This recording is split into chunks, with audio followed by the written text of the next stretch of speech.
Diriwayatkan oleh Imam Ahmad bin Hanbal dalam musnadnya bahwa ada seorang laki-laki yang bernama Nuaiman. Ini Nuaiman, di kehidupan Rasul sallallahu alaihi wasallam ada orang yang seperti itu gitu.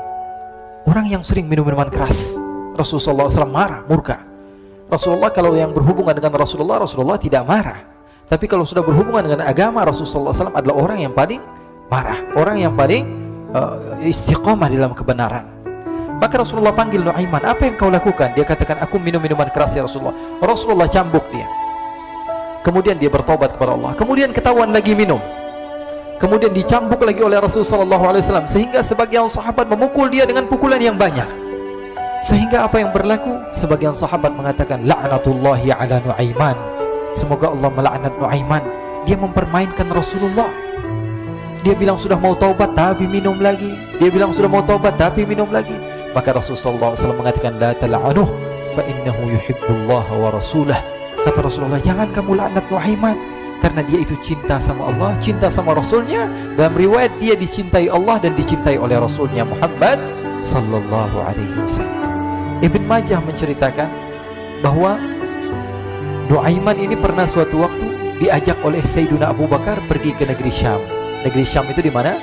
Seperti yang diceritakan tadi, antara daerah Suriah, Lebanon, Yordania, kemudian Palestina. Daerah seperti itu.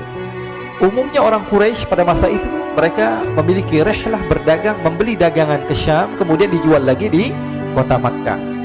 Ketika itu Rasulullah SAW didatangi Abu Bakar. Sayyidina Abu Bakar mengatakan kepada Rasulullah, ya Rasulullah, saya mau izin ya Rasulullah. Mau apa? Saya mau ajak dua sahabat kamu ini ikut berdagang ya Rasulullah. Siapa kata Rasul? Nuaiman. Kata Rasulullah SAW, Nuaiman kamu mau ajak? Mau ngapain?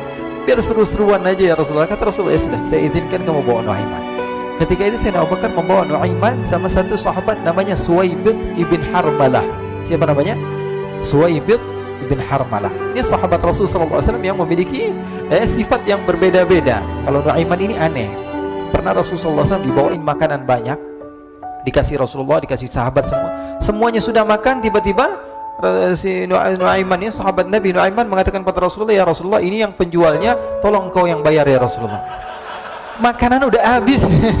Makanan udah habis. Rasulullah SAW bingung, saya yang bayar. Akhirnya Rasulullah katakan kepada sahabat, ayo keluarkan uang, kita patungan, kita bayar. Rasulullah aja dimainin, apalagi kita orang. Sallu ala Nabi Muhammad. Nuaiman diajak Sayyidina Abu Bakar. Kata Rasulullah SAW, benar kamu mau ajak Nuaiman? Iya ya Rasulullah. Diajaklah akhirnya. Diceritakan dalam riwayat Ibn Majah, diceritakan juga dalam Siyar A'lam An-Nubala, diceritakan juga dalam musnadnya Imam Ahmad bin Hanbal, dalam riwayat Imam Ahmad bin Hanbal. Maka diceritakan Nuaiman diajak oleh Sayyidina Abu Bakar. Sesampainya di negeri Syam, semua dibagi tugas. Fulan bin Fulan kerjaannya ini, Fulan bin Fulan kerjaannya ini, semua memiliki kerjaan. Nuaiman tanya, wahai Abu Bakar, kerjaannya saya apa wahai Abu Bakar? Kata Sayyidina Abu Bakar, kamu mau ngapain terserah kamu wahai Nuaiman. Yang penting kamu ikut saya kan. Kemudian satu di antara mereka namanya Suwaibid ibn Harmalah ditanya oleh Sayyidina Abu Bakar, wahai Suwaibid, kamu mau kerjaan apa?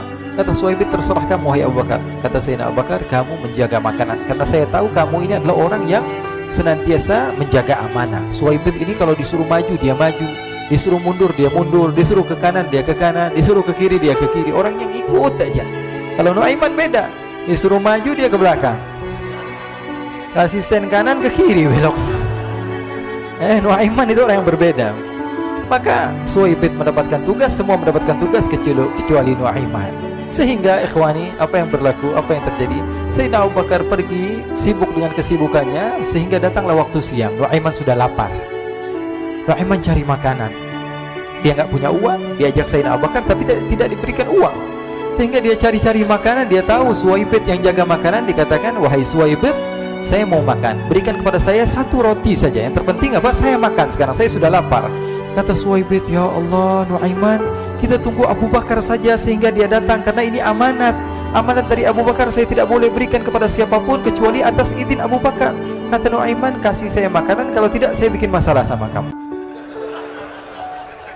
Merah wajahnya Suwaibid, karena dia tahu, jangankan saya, Rasulullah jadi mainin. Bingung, apa yang harus saya lakukan? Akhirnya Nuaiman bilang, gampangannya aja, kata Nuaiman, kamu kasih saya makanan, atau kalau tidak saya bikin masalah sama kamu. Bingung Suhaib pikir panjang. Setelah itu dia katakan, ya sudah Nuaiman, saya tetap mau jaga amanah Abu Bakar, karena saya takut ini adalah perintahnya Allah, perintahnya Rasulullah SAW, dan perintah daripada Abu Bakar, sahabatnya Nabi. Kata Nuaiman, kalau memang begitu kamu maunya, ya sudah, berarti kamu ngajakin berantem sama saya. Nuaiman pergi ke pasar. Dia cari-cari tempat penjualan hamba sahaya. Dia lihat-lihat beberapa hamba sahaya. Ini berapa harganya? Ini katanya 10 qalanis. Ini berapa? Ini harganya, hitungan orang zaman dahulu kita sih hitung seperti dirham, berapa ratus dirham gitu, 200 dirham. Yang ini berapa? 300 dirham. Yang ini berapa harga hamba sahaya? 300 dirham. Harganya antara 300, 200 sampai 100. Kemudian Nuaiman mengatakan kepada penjual hamba sahaya tersebut, saya punya juga hamba sahaya, tapi saya jual cuma 20 dirham saja, murah. Katanya, apa benar ada hamba saya harganya segitu? Iya, karena dia punya aib, ada kekurangan. Apa? Nanti kalau kalian tangkap, dia bakalan teriak, saya ini bukan hamba sahaya tapi orang merdeka. Akhirnya semua orang berkumpul mau beli. Ini Nuaiman sama Nuaiman diajak ke Suhaib bin Harmalah tadi. Kata Nuaiman, itu ada orang yang berdiri sedang menjaga makanan, itu hamba sahaya saya, tangkap saja. Oh baik. Diberikan uang 20 dirham, dimasukkan oleh Nuaiman ke kantongnya. Kemudian Suhaib ditangkap. Ketika ditangkap, Suhaib teriak, saya bukan hamba saya orang merdeka. Maka orang-orang tersebut mengatakan, saya sudah tahu kekurangan kamu. Ini memang kekurangan kamu, memang kamu, tapi saya tidak perlu dengan bacot kamu, yang penting kerjanya kamu gitu. Ya kan hamba saya untuk apa? Untuk kerja. Mau dia ngomong apa, mau ngomel, terserah, yang penting dia mau kerja. Akhirnya ditangkaplah Suhaib dan dijual di pasar. Nuaiman punya uang banyak ini. Dia beli makanan, dia beli minuman, dia beli hadiah buat Rasulullah. Dia beli macam-macam di negeri Syam ini. Waktu itu adalah superpower, adidaya Romawi. Pada masa itu semua barang mahal, tapi Nuaiman banyak uangnya. Dia belanja ini, belanja itu, sehingga Sayyidina Abu Bakar pun pulang. Ketika Sayyidina Abu Bakar pulang, Sayyidina Abu Bakar cari, mana ini Suhaib? Kita semua sudah lapar. Kata Nuaiman dengan mudahnya dia mengatakan, sudah saya jual wahai Abu Bakar. Maka Sayyidina Abu Bakar bertanya, apa yang kau lakukan wahai Nuaiman? Diceritakan oleh Nuaiman dengan jujur. Nuaiman ini orangnya apa adanya, tapi nyusahin. Saya jual. Akhirnya dibawa oleh Nuaiman, Sayyidina Abu Bakar pergi kemana? Ke pasar. Lalu dibeli lagi oleh Sayyidina Abu Bakar As-Siddiq, Suhaib yang tadinya orang merdeka menjadi hamba sahaya sebentar, kemudian dibeli lagi oleh Sayyidina Abu Bakar. Pulang ke Madinah, kisah ini diceritakan di hadapan Rasulullah SAW. Maka perawi mengatakan, fadhahikan nabiyyu hatta badat nawajiduhu.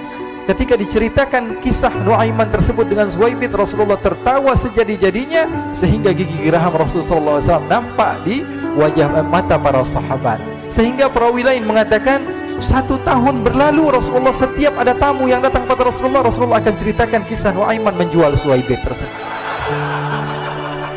Jadi ada ikhwani, jangan kalian kira Rasulullah SAW itu hidup di satu masa sahabat-sahabatnya itu seperti ustadz-ustadz yang khusyuk, yang kayak Habib bin Anis ini banyak. Bahkan ikhwani, pernah suatu waktu Rasulullah SAW didatangi asyraf, delegasi dari beberapa negara yang ingin mengenal apa itu agama Islam. Sehingga mereka datang ke rumah Rasulullah SAW membawa unta, kendaraan yang ketika itu kendaraan yang paling mahal mereka miliki. Itu untanya yang paling mewah. Diikat di depan rumah Rasulullah SAW. Tamunya pun masuk, duduk bersama Rasulullah SAW. Di depan rumah Rasulullah SAW ada beberapa sahabat. Ada Sayyidina Hamzah. Kalian tahu Sayyidina Hamzah adalah orang yang pemberani. Ada Sayyidina Umar. Kalian tahu Sayyidina Umar adalah orang yang pemberani. Ada Sayyidina Ali bin Abi Thalib. Ada Sayyidina Sa'ad bin Abi Waqqas. 4 sahabat ini lagi nongkrong gitu depan rumahnya Rasulullah SAW, berjaga sebelum Allah Subhanahu wa ta'ala turunkan ayat wallahu ya'simuka minan nas. Ketika mereka sedang asyik duduk, tiba-tiba Nuaiman datang. Ini Nuaiman kalau datang pasti bikin sesuatu yang aneh. Bahkan dikatakan tidaklah Rasulullah SAW dalam keadaan bersedih, kecuali Nuaiman datang Rasulullah akan tersenyum. Jadi sebagian sahabat itu senang kalau sudah Nuaiman datang, pasti Rasulullah bahagia. Tapi ketika itu Nuaiman datang, ingin duduk bareng-bareng Sayyidina Hamzah. Sayyidina Hamzah katakan kepada Nuaiman, bercanda begitu, Nuaiman, kamu lihat unta orang datang dari luar Arab ini. Lihat, kata Nuaiman, ini besar banget, ini badannya besar gitu, dagingnya pasti banyak. Iya, ini kalau kita sate enak nih ntar malam, kata Nuaiman. Kata Sayyidina Hamzah, apakah kamu berani? Kata Nuaiman, saya berani aja asal kalian gak bilang sama Rasulullah. Kata Sayyidina Hamzah, benar wahai Nuaiman, benar kan? Akhirnya Sayyidina Hamzah lupa masalah itu, cuma bercanda-bercanda saja. Sayyidina Hamzah lagi asik sama Sayyidina Umar, Sayyidina Ali. Tiba-tiba apa? Ternyata ketika dia melihat unta tersebut sudah pisah antara kepala sama badannya. Nuaiman mengatakan, wahai Hamzah, ini unta saya sudah potong, saya mau pergi sebentar. Kalau Rasulullah cari saya, tolong jangan beritahu di mana saya. Nanti kalau keadaan sudah aman, mari kita nyate bareng-bareng. Ini ada yang seperti itu di zaman Rasulullah SAW. Maka dia pun berlari dan berlari mencari satu tempat supaya Rasulullah SAW dia selamat daripada Rasulullah SAW. Sehingga Sayyidina Hamzah bingung, ini kalau Rasulullah keluar gimana? Ada Hamzah Asadullah, ada Ali bin Abi Thalib, ada Umar, gak bisa jaga kendaraannya, tamunya Rasulullah SAW.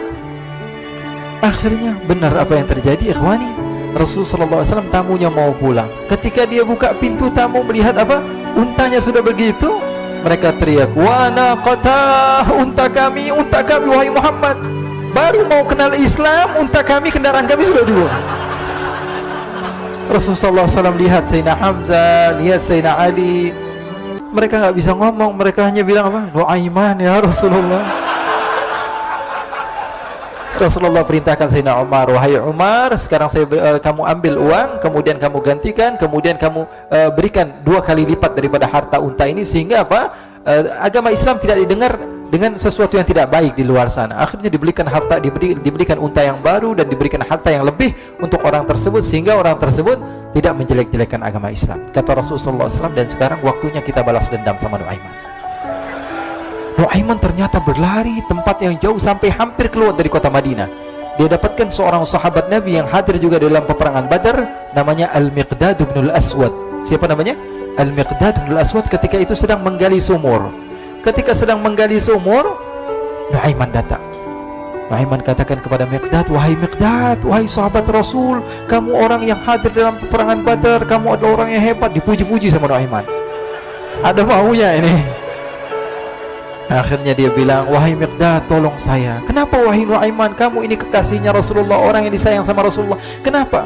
Saya ini sedang dikejar-kejar orang jahat. Tolong selamatkan saya. Saya pengen masuk ke dalam sumur, boleh atau tidak? Kata Miqdad, siapa yang mengejar kamu? Pokoknya saya dikejar sama orang-orang. Kamu mau atau tidak selamatkan saya? Sudah, selagi kamu itu adalah sahabat Nabi, silahkan kamu masuk. Masuk akhirnya Nuaiman ke dalam sumur tersebut. Lalu Nuaiman mengatakan, wahai Miqdad, dia keluar lagi. Nanti kalau ada yang cari saya, tolong jangan beritahu saya di dalam sumur ya. Kata Miqdad, baiklah. Kata Nuaiman, siapapun yang bertanya tentang saya, kamu tidak akan kasih tahu? Iya, kata. Walaupun Rasulullah yang tanya saya? Katanya, enggak mungkin Rasulullah datang ke tempat sejauh ini. Iya, walaupun Rasulullah. Akhirnya masuk Nuaiman. Setelah beberapa menit, Rasulullah dan rombongan benar datang. Miqdad bingung ini kenapa Rasulullah datang ke RW kami ini? Ada apa ini Rasulullah sampai sejauh ini? Ditanya, ya Rasulullah, ada apa ya Rasulullah? Kata Rasulullah, saya cari Nuaiman. Di mana Nuaiman? Innalillah, kata Miqdad. Nggak dijawab ini Rasulullah. Kalau dijawab saya ingkar janji. Akhirnya apa dia katakan? Wahai Rasulullah, mata saya tidak memandang kepada Nuaiman, tapi tangannya nunjuk ke dalam sumur. Sahabat. Apa dia bilang? Mata saya tidak melihat kepada Nuaiman, tapi tangannya nunjuk ke sumur. Akhirnya dibuka sama Rasulullah, Nuaiman muncul. Kata Rasulullah, Nuaiman, kamu bikin malu saya, wahai Nuaiman. Ya Rasulullah, yang bersalah bukan saya, tapi orang yang mencari saya bersama kamu, ya Rasulullah. Akhirnya Rasulullah nengok, siapa? Ternyata Nuaiman sudah lari kabur. Sallu ala Nabi Muhammad. Kisah-kisah seperti ini sebenarnya banyak sekali ya. Ini menunjukkan kepada kita bahwa kehidupan Rasulullah itu begitu indah. Rasulullah SAW, kalau kamu mau menjadi orang yang baik, contoh Rasulullah. Mau menjadi bapak yang baik, contoh Rasulullah. Mau menjadi pemimpin peperangan yang baik, Rasulullah. Mau menjadi murid yang terbaik, contoh Rasulullah. Bagaimana akhlak Rasulullah. Mau menjadi suami yang baik, contoh Rasulullah. Dalam segala hal, apapun itu, Rasulullah SAW adalah makhluk yang paling terbaik.